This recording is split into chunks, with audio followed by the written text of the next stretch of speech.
Hello, I welcome you all in this course on steam and gas power systems. Today we will start with the high pressure boilers. As clear from the name itself, these boilers they work on high pressure, they operate on high pressure, and today we will discuss two high pressure boilers. One is Lebon Boiler, another is Benson Boiler. Now high pressure boilers.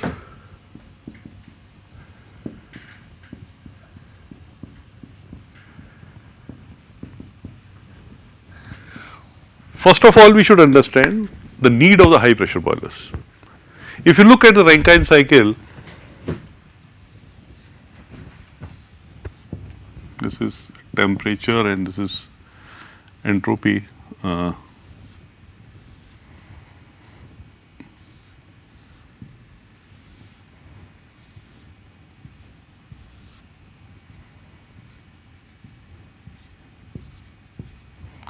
One, 2, 3, 4, 5. The efficiency of the Rankine cycle depends average temperature of heat addition. If we increase average temperature of heat addition, the efficiency of the cycle will increase. So 451 can be shifted to another for high pressure. These points will be shifted like this. So we will get another. Suppose the temperature is remaining same, we will get another 0.1 here. If we keep on increasing the pressure, the situation will come, we will cross the critical point.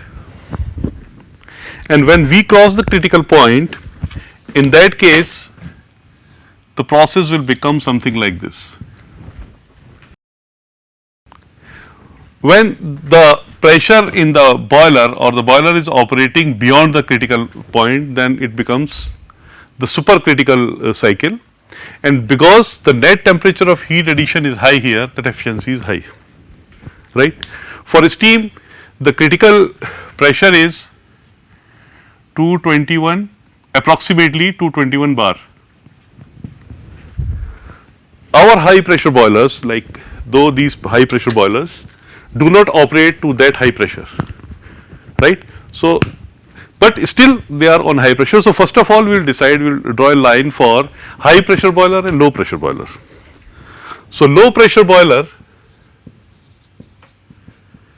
where pressure is less than 20 bar. As we discussed in previous lectures, like this Lancashire boiler or Cochrane boiler, so all these boilers were having pressure less than 20 bar, so they were low pressure boilers. Now medium pressure boilers, where pressure is greater than 20 bar and less than 75 bar. So when the pressure hovers in a boiler hovers between 20 bar to 75 bar, they are known as medium pressure boilers. Now the third one is high pressure boilers. These boilers we are going to discuss today, when the pressure is greater than 75 bar. Such type of boilers are known as high pressure boilers. In high pressure boilers, the water circulation is forced water circulation. It means there is always a pump which circulates water in the high pressure boilers. The benefit of the high pressure boiler is because they are operate on high temperature and high pressure. The temperature is almost, uniform inside the boiler body, right. So that is the benefit. We can, because the placement of grate is also, it has many constraints for the placement of grates, but in high pressure boiler, we have forced circulation of water through the tubes. We have freedom of placing the grate also in the boiler. And when we are operating in a cycle, when we are operating at very high pressure, right, in that case, because the efficiency is high, steam consumption reduces for the same output. For the same output, if the efficiency of the cycle is high, Rankine cycle is high, less amount of steam will be required. So when we are using high pressure boilers, they are operating on high pressure, then less amount of steam shall be required for the operation of the cycle. Another advantage, this is indirect advantage in high pressure boilers, because in these boilers inside the tube the velocity of the water is very high. So, to some extent it prevents the scaling on the tube surface. So, that is indirect benefit of using a high pressure boiler. So, we will start one by one for high pressure boilers. We will start with the Lebon boiler, and there are other added advantages also. They are compact in size. For the same amount of heating, they are compact in size. Portability is easy. They can easily transport it from one place to another place because they are smaller in size. So, we will start with the Lebon boiler. Lebon boiler is a high pressure boiler.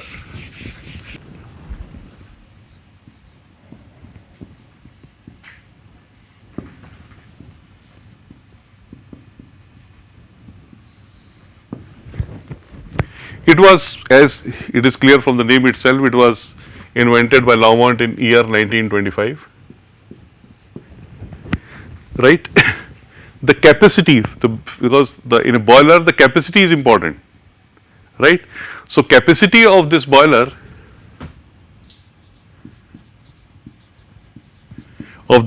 is 50 tons per hour. It means this boiler can give steam at a particular pressure. The pressure also I will give you. The pressure is 170 bar. If you remember those boilers, Lancashire boiler, Cochrane boiler and Cornish boiler, the pressure was less than 20 bar. So, pressure itself has gone 10 folds here, right. In those boilers the pressure was 15 bar, 16 bar, 18 bar. Here the pressure is 170 bar. So, the design of the boiler has to be robust, because in high pressure zones especially the boiler must be able to sustain the pressure. That is why most of the high pressure boilers are water tube boilers, because high pressure is there in the tube, it is not in the flue gases. That is why high pressure many of the, barring a few, most of the high pressure boilers are water tube boilers, because when you are using water tubes, if you remember the formula, there is stresses, hoop stresses is PD by 2T. P is the pressure, D is the diameter and T is the thickness, right. Suppose I want to maintain the same pressure in a shell and a tube. Tube has much more smaller diameter. So, for the same stress level, this is constant. D by T ratio is important. If I want to have large, if I want to store steam in a large diameter drum, thickness of the drum wall has to increase, right. The moment I am reducing this D diameter, the thickness we can go for smaller or less thickness. So, that is why in a tubes are of the diameter of, let us say, 1 inch, 1.5 inch, 1.25 inch or half inch. Diameter of the shell may be 1 meter or 2 meter. So, you can compare the dimensions. 1 inch is equal to 2.54 centimeters. So, tube diameter may be, let us say, 3 centimeter or 4 centimeter or 5 centimeter at the most, right, or maybe 2 centimeter. But shell diameter is normally 2 to 3 meters. In that proportion, thickness has to increase if we are using the same material. So, that is why high pressure boilers are normally water tube boilers. So, water is circulated in the tubes and tubes are surrounded by, this is the basic working of these boilers. We will take them one by one. And the tube is surrounded by the flue gases. Now, the same steam we can pass through the superheater, there is a separate arrangement for the superheater is also filled with the flue gases. The same pipe or through some drum or through a joint, a header, it may go to some superheated zone, we will get a superheated steam. Feed water can pass through the passage of flue gases, then feed water heating will take place through economizer. So, all these accessories which I discussed in the previous lecture, they become almost integral part of the boiler. They no longer remains accessories, they become integral part of the boiler. because when you are operating at high temperature, because here the temperature is also high, temperature is 500 degrees centigrade. So, you can imagine we are getting steam at 170 bar pressure and 100 degree centigrade temperature. So, when we are getting steam at this high temperature, the flue gas temperature shall also be higher than this, and flue gases, when they are coming out of the boiler, it is simply wastage of heat. So, our job is, as an engineer, our job is to trap as much as possible out of this outgoing heat. So, in a Lebon boiler, I will go for the construction of the Lebon boiler. First of all, it's a vertical boiler. So, the drum in the boiler is like this. It is neck and passage for flue gases to go out.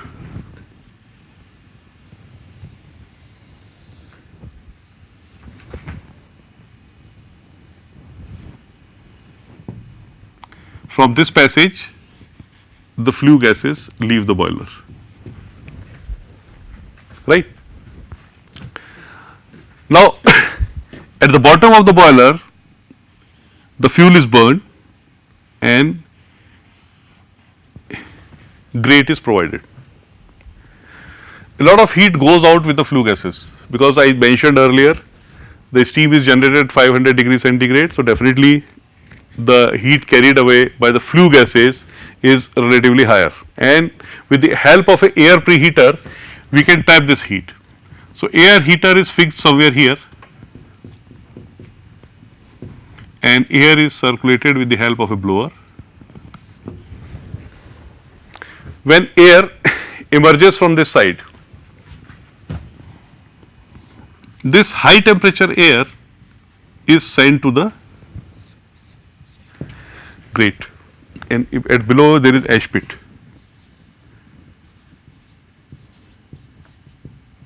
And this is grate. So, high temperature air, it enters the grate to burn the fuel, right. So, this heat can be used, can be utilized, this heat taken in the air preheater can be utilized in burning the fuel.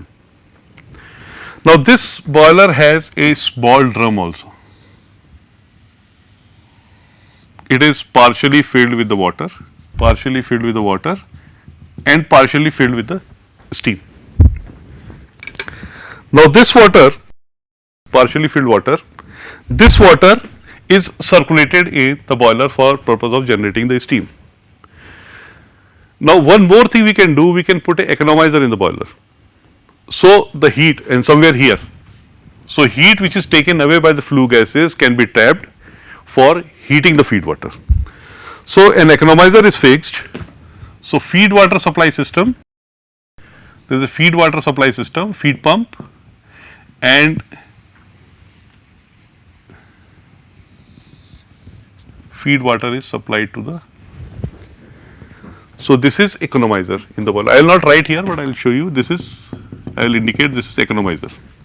So, in the same passage where the flue gases are taking place, first economizer is put, which takes heat.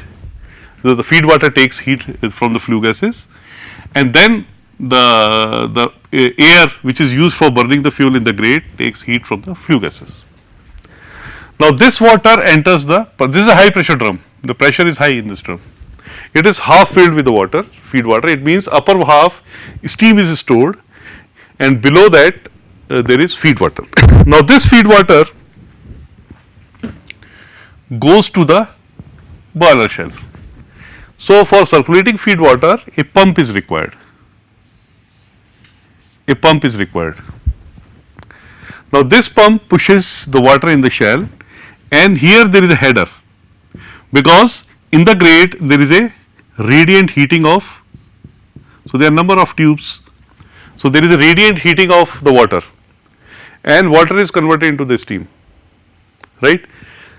After that, after the radiant heating, it goes again, the same tube is again circulated through, is placed in the path of flue gases.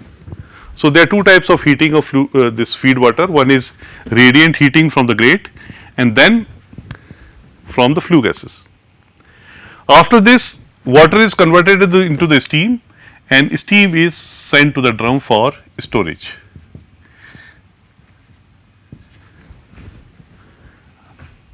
And from here we can get saturated steam, right. I am explaining again, there is a shell. In the shell the flue gases are leaving from the top.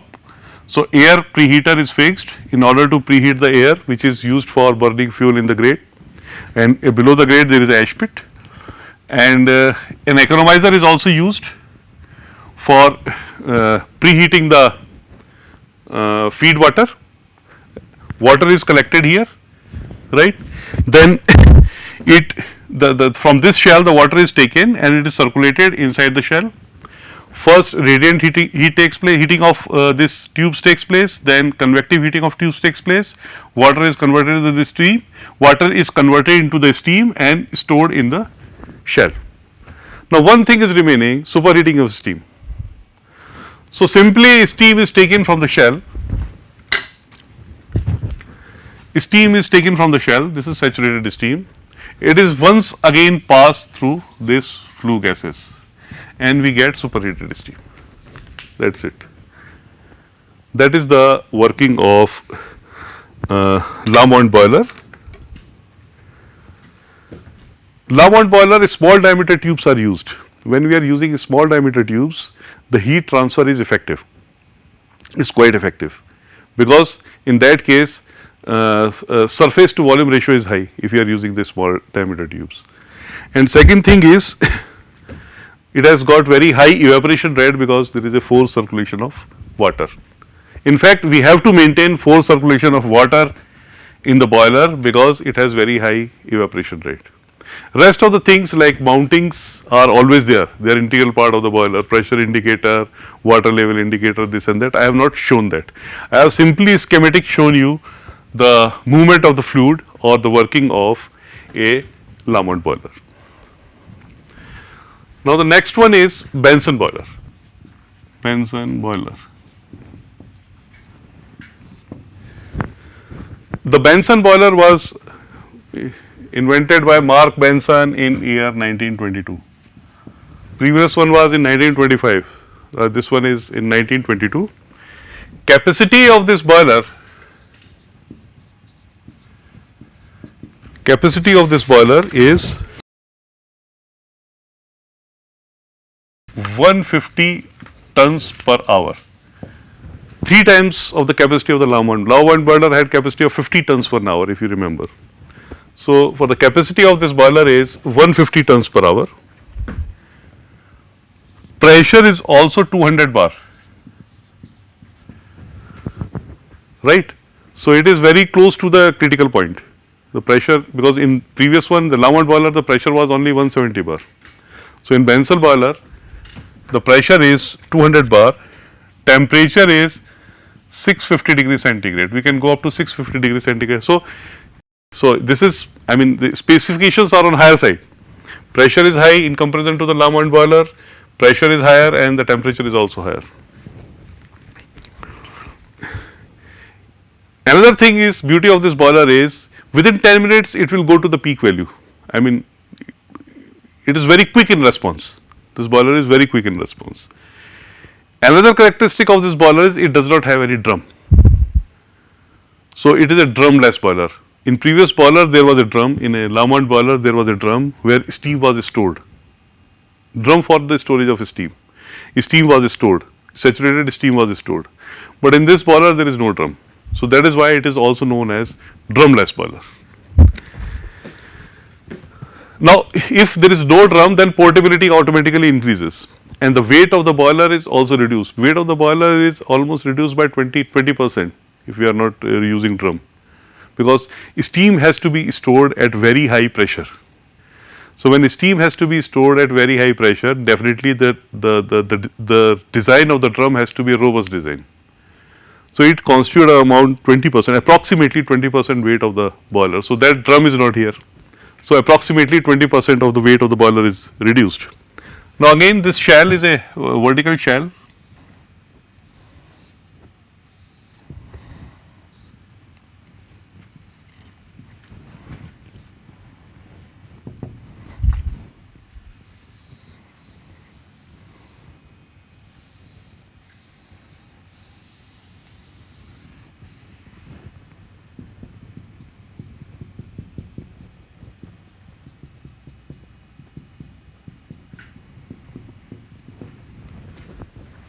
right. In this boiler also, because you can see the temperature is further higher, so a lot of heat must be going with the flue gases.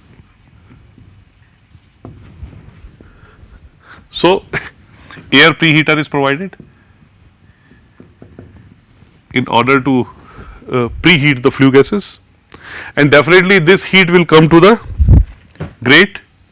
Again fuel is burnt here, so this preheated air will come to the grate and will facilitate the burning of the fuel in the grate. Now feed water has to be heated in an economizer, right, and it is a drumless boiler.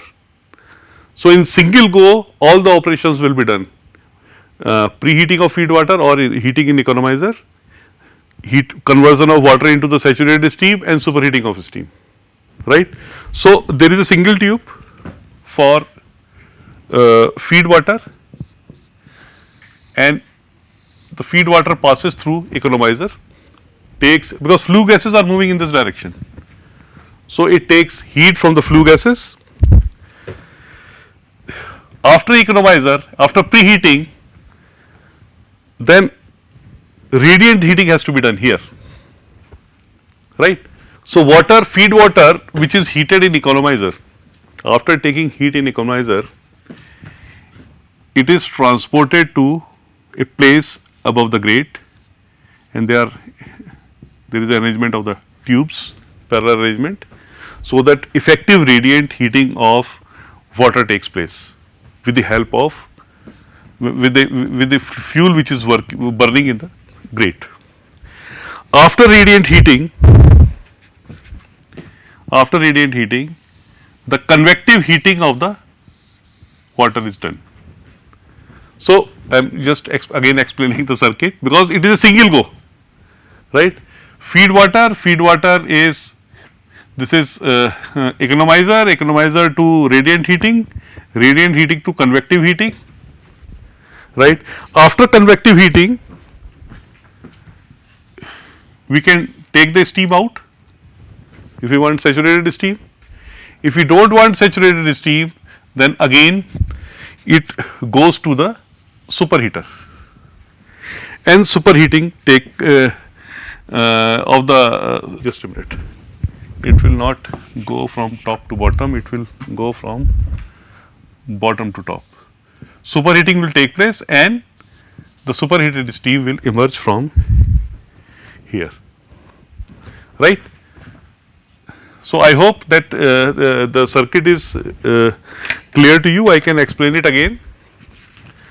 There is a air preheater which preheats the air which goes to the grate. There is a pump which pumps the feed water through economizer. This is economizer, and after economizer it goes to for the radiant heating. The feed water goes for the radiant heating near the grate or in the grate in the combustion chamber, right. Here the conversion of water into steam takes place, partial conversion. Then after this, the water is passed through a convective heater where conversion of water into the steam takes place, further conversion of water into the steam takes place. From here we can get the saturated steam. If you want superheated steam, again this saturated steam is circulated before the flue gases and we get the superheated steam. So the working is very simple. The problem here is the problem of maintenance, because it is the construction is not as simple as it is looking in the schematic. So cleaning in the boiler, especially for the maintenance purpose or for the cleaning of the tube, it is not impossible, but it is difficult. It is not that easy. It is not that easy. But the benefit of this boiler is it is light in weight, and because there is no drum, there is only grate, a network of tubes and a shell. Today we have covered both the boilers, Lebon and Benson boilers. In the next class we will again cover two more high pressure boilers. That is all for today. Thank you.